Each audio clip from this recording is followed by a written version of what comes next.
good evening, everyone. It's Wednesday evening, and it's your nightcap. How are you doing this Wednesday evening? Is it Wednesday or Thursday? Is today Wednesday or it's Thursday? Okay, it's Wednesday, right? So it's Wednesday evening nightcap, right? So I'm out. I'm here for a little chit chat. How's everyone doing today? Happy Eid. Oh, we didn't even celebrate Muslim family. I'm sorry. Why didn't we do that? All right, so happy Eid celebration to all of our Muslim um, families, right? So thank God for the blessings of Ramadan and all of that. So welcome to Nightcap, and I'm here for a very very short time today. Okay, as usual, I just wanted us to have a little chit chat. And these days, I've been talking a lot about toddler and preschool children and how we can support parents of toddlers and preschoolers to make the best of their parenting journey, and of course to optimize the opportunities that they have today to help their children maximize their learning. Yes, and one of those opportunities you want to optimize is the power of play. The power of play is something that if you can get right, at home as a parent, you would do your child a huge, huge service. All right. Some people would say, oh, the children go to school. When they go to school, they will play. But do you know that the time that children get to play in school is not enough, right? The time that they get to play in school is not enough because in many cases, some schools do not even understand that the children need to play as much as they need to play or as well as they need to play. Some other schools, the teachers have to deal with so many children at the same time. So that whole teacher to pupils or students ratio is not right for effective learning. So the teachers would have to deal with a lot of children at the same time. And so they have to be a little more careful because with children, it's a lot, right? It's a lot of movement, it's a lot of play, it's a lot of curiosity, it's a lot of exploration, and all of that. And how many teachers can we possibly have to look after these little ones? So yes, no matter how much play or how much learning your children are getting from school, because by now, if you've been listening to me, okay, in the last couple of weeks, if you've been listening, weeks you've been listening, you would have heard over and over and over again that play is the language of learning for your child. Play is the language of learning. Play is the language of love. Play is what your children's childhood work is about. So the work of childhood is play. So it is not what you stop to do after you have earned it, parents. So play is not what your child gets as a break from, work or learning, right? Play is not what they get after they finish sitting down and learning constructively. Okay, the play is in. The learning is actually in the play. Okay, very important that we know this. All right. Now, there is another very important reason why you need to pay attention to your children and watch them when they play. Okay, so in that case, you need to be involved, right? Very important reason. Now, when you watch your young children, your toddlers, your children, preschoolers, your children between 0 and 6, when you watch your 0 and 6-year-olds play and you're intentional about, that play, about the time that you are present, playing with them. Okay, when you do this, what it does is it helps you pay attention to, your children's strength. You pay attention to their strength. Okay, let me just use language, let me not go on using educational terminologies. Let me use languages or terminologies that the average parents will understand what I'm talking about. All right, so when you are a parent who is present and playing with your children, and you are involved and available. You're available, you're involved, you're present in the moment. I'm not saying the one that your children are playing and you leave them in the living room or in the compound or in the neighborhood. They are playing while you are in the corner playing or pressing your phone. Okay, as it is. Okay, so we're not talking that kind of play. We're talking about the play where you are involved in the play with the child. When you do this, you will notice the things that your children, you will notice things that will even build them cognitively and in other aspects of their lives. That's when you notice, your children's strength, and you notice the areas that they have gaps, basically in their learning. While you are watching your children play and you're involved in the play, or you're watching them play with a bunch of other kids, you're able to tell, whether your child is struggling, with their social skills and all of that. One of the first, when our son was growing up and we noticed that, he had some lapses in some areas of his life. Um, one of the first indication was we had gone, oh, sorry about that. Okay, I had gone to school with him, and it was Christmas, right? So all of that Christmas activity, all the activities in school during Christmas, everybody was excited. Even he was excited, about Christmas, the Christmas carol. We had candlelight. It was really beautiful, and everybody was involved. Everybody was, excited about being a part of it. And he was all dressed up. In fact, I remember I had to buy tuxedo. I had to buy all of those things, right? What he didn't have, just so that he could dress up for that, event. And what happened? We got to school, and the event started, and one presentation after after the other, and all of that. And at the end of that day, beautiful evening it was. My son did not participate in one single activity throughout that event. So for me, first of all, that was an indicator. It was something went off, and I'm like, okay, why would he, at a time like this where everybody else is excited to be a part of what's going on, why would he not be involved? Why didn't he feel the need to be involved? But then again, I also said to myself, he is a child and he's in a school. There should be some level of inclusion, or there should be some level of guidance, basically, right? Guidance somehow that his teachers would, get him in. But when I started having a conversation with him, okay, the next day after we got home, he said to me outrightly, I don't want to be on stage. I don't like to dance. I don't want to this. I don't want to that, and all of that. And then another place that it showed was when we went out for parties. We went out for parties, and it didn't matter how many kids were there, what the other kids wanted to do, how much fun the other kids were having. As far as dancing and things like that went, he wasn't interested. He didn't want to be a part of the dance. He didn't want to be a part of the pictures. He didn't want all that picture taking, dancing, posing for the guy. He wasn't interested. So we could look at that, and as parents, you could just say, oh, just leave him. It doesn't. But if you look deeper, there probably could be something there that you need to pay attention to. So being involved, being present, being, in that space with them will help you understand this. Another place that we noticed, we noticed that there was a challenge, or he had some gaps, was the fact that he could actually be with a bunch of his classmates, and he couldn't be bothered whether they were there, whether they were not there, whether they were talking to him, whether they were not talking to him, and all of that. And it went on like that. But because I was present, right? Because I was present, I was able to like point some of these things to my husband, and I'm like, okay, yeah, I mean, you can be introverted. You can be introverted, all right, and you can have, your temperaments can suggest that you are this kind of person. But then again, our temperament, as my coach would say, our temperaments are not our destinies.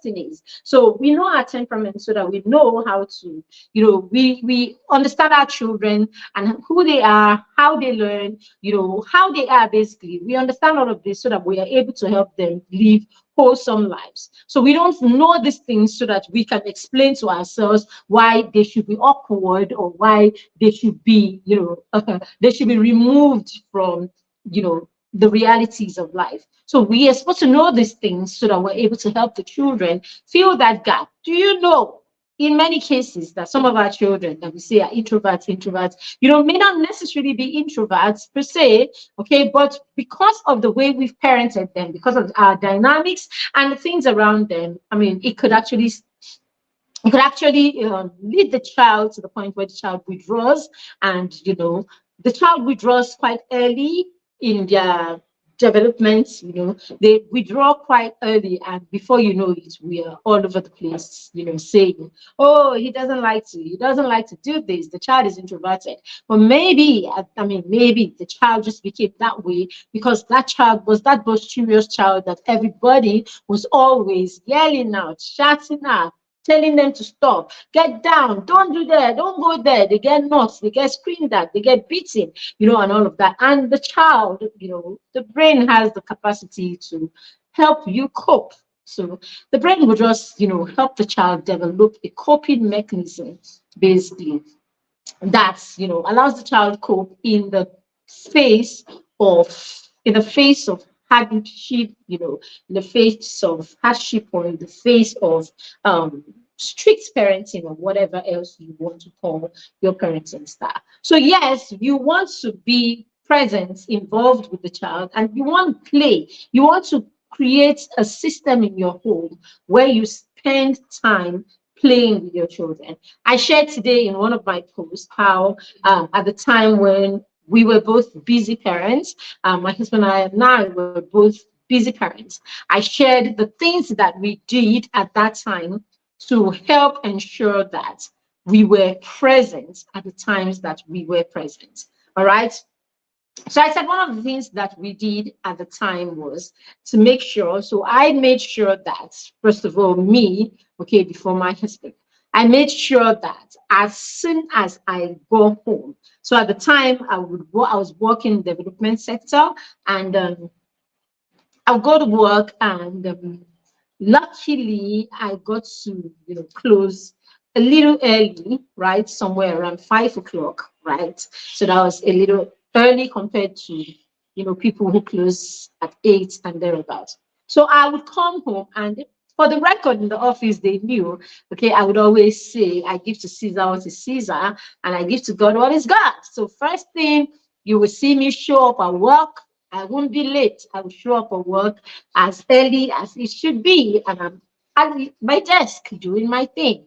So what that meant was, automatically, when it was time to go home and be with my family, I would go, and I would not give my job any extra time at the time. All right, because that was a season of my life. It was a season of my life where I couldn't stay back and do projects, and put myself into all of that when I had a little baby at home who needed me. So I didn't compromise on that. So it was straight, the baby could be sure, all right, the baby could be sure that I would be home right before 6:30. And that's another thing, before 6 o'clock. And that's another thing. I think, yeah, we closed at 5. Yeah, it's time.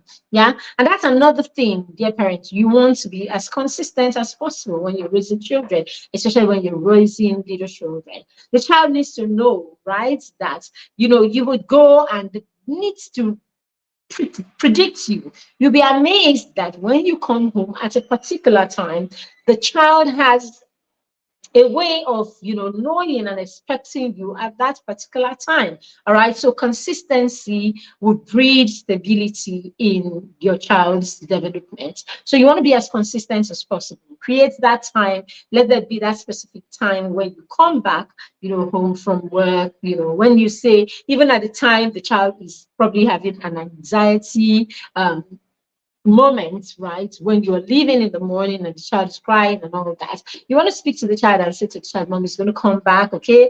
See, Mom will be back at 5 or 5:30, okay? But somewhere, the child's body clock tells the child when, to expect you, and you want to keep that. So yes, so that's one of the things that we did. The second thing that I did was I came home, and as soon as I came home, everything became secondary. Okay, everything, my phone, TV, and all of that. So When I come in, I give the child 100% of my time. Yes, I give the child 100% of my time. So a lot of the times, at that time, I was a younger mom, right? I would do most of the bulk cooking on Saturday. Okay, Saturday where daddy was also around, could be with the baby. So I would do a lot of the bulk cooking that we had to do for the week. I would do it on Saturday, okay, and Friday evening into Saturday, so that during the week I didn't do, a lot of cooking per se, so that when I came back home, it wasn't a case of you come back home and you are in the kitchen, you know, for the longest time, and the child still doesn't get your attention because you are busy. So, as I said, one of the strategies that I employed, knowing that, we were absent during the mornings, right? We're absent in the during the most active period of the child's time of the day. Basically, the child has to be with some other person who watched over the child, and you were away at work. So you want to make the time that you are back home, you want to make it count. You want to make it count. You want to maximize the 1 hour, 2 hour that the child is awake after you get home. You want to maximize that time. Okay, I don't know how much time you have, but I say to parents, it doesn't matter how short the time. If you have 30 minutes, 30 minutes is good. If you have 40 minutes, 40 minutes is good. What are you going to do in those 30 or 40 minutes to maximize the time that you have with the child? So I would come in and phones and everything, no TV, no phone, nothing, everything dropped. And then if there's any cooking, it's minimal. It's minimal, cooking. So it's more like the child had my full attention for the times that we are together. And so we will play lots of games. We will do hide and seek, we will do peekaboo, we will do huddles. You could do all of that with lots and lots of stories, role play, do puppet shows, do Muppet shows, do all of these things basically to create an environment of play where your child can, play, an environment where you can optimize play to help your child build the right foundation.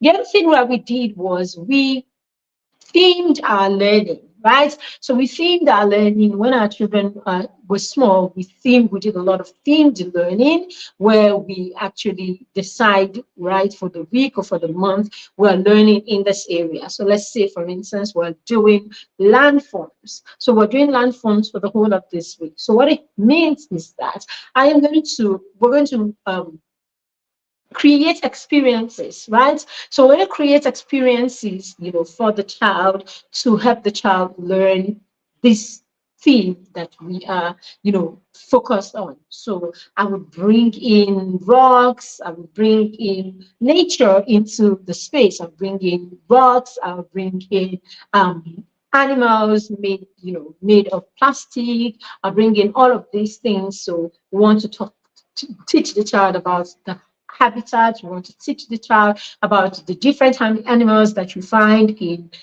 different, zones or different, area, the topography, basically. And I am saying these things like this. You don't have to say there's nothing that is theory per se. All of it is, all of it is practical. All of it is, practical. All of it is hands-on basically. So, and then of course there's a lot of art. Art is incorporated, role play is incorporated, storytelling is incorporated, graphic stuff is incorporated, so that the child can learn in the most authentic way. And this is what we do when we create our courses for toddler parents. We want to break it down and we want to help you be as practical as possible, because the learning for your child at this age has got to be authentic. It's got to be relatable. So it's better when your learning is practical. And arts is an amazing way of expression, right? Art is an amazing way of expression when you are helping your little children, your toddlers and preschoolers learn, you want to incorporate a lot of arts into what you are doing because it helps to reinforce learning and it helps to bring authenticity into what the child is learning. So of course it took a lot of research. It took a lot of research, working with resources, encyclopedia, other resources, and all of that. So it takes creating a curriculum. So I said we would usually work on a theme. And then, of course, when you're working on that theme, you have the areas of learning that you want to cover. Okay, when you're working on that theme. So before I leave for work, I will prepare, you know, I will prepare the environments in my home that will invite the child to learn along the theme that we are working on. So I may not be there, but I prepared an environment where the child is interacting with the things, things that are common to what it is that we are learning. So I can actually come in and in one corner of the living room where I know that the child is going to be a lot with my mom who's watching over him, I would create, and put things in there that are related to what it is that we're learning. What it means is when your child comes into that space, the child would discover the environment that you have set for learning, that particular spot in the house where you have set, for the child to learn. And of course, that's you or also setting the child in a space where the child is aware of their environment. So you want the child to be able to figure out, to be able to, find out things in their environment, basically. And then, of course, learn to interact with those things, explore those things, and, learn about those things because the child is exploring their environment. All right, so these are some of the things that we did at the time where we were busy parents to ensure that we're optimizing, play as a form of learning. All right, but these things are not things that will fall on us. If you don't know these things, I knew these things because I was taught, because I learned, right? I spent, the early years of my son's life. When my son was a toddler, I was going for a lot of training. Yes, I started going for teachers training even before I became a teacher. Yes, before I became a teacher, I started going for teachers training. I would actually go for PD sessions, right? I would go and I would pay.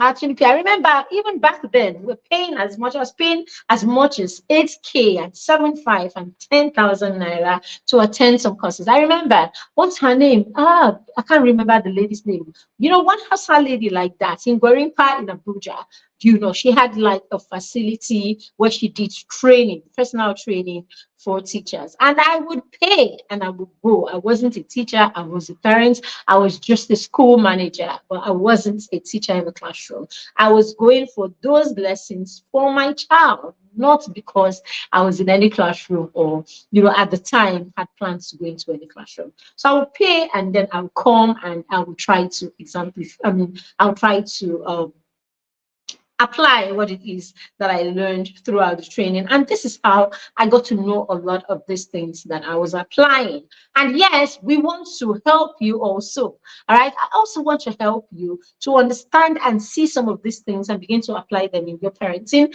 because I can tell you for free that these things were beneficial for me. These are the things that have helped us to form the foundation for our children's learning. I tell people a lot of, I say it for those who are close to me. My children had this struggle with anything as far as schoolwork goes. They had this struggle with anything really. Well, the things that they struggle with, I'm not saying they don't struggle at all. They struggle, but because we have already created a system where they know that, learning is an ongoing thing. So we have created a system in our home where everyone is open to learning. Everyone is open to going through the process of learning. So all we have to do when we observe, and notice that there is a gap in any part of their learning is to introduce a process of learning. And because the children are lovers of learning, because they are open to learning, because it's something that was introduced early. Okay, everybody gets into the system and we go through the process. And I promise you, process has a way of changing, of transforming lives. So all we need to do when we notice the gap is to put a process in place that will help us, transform.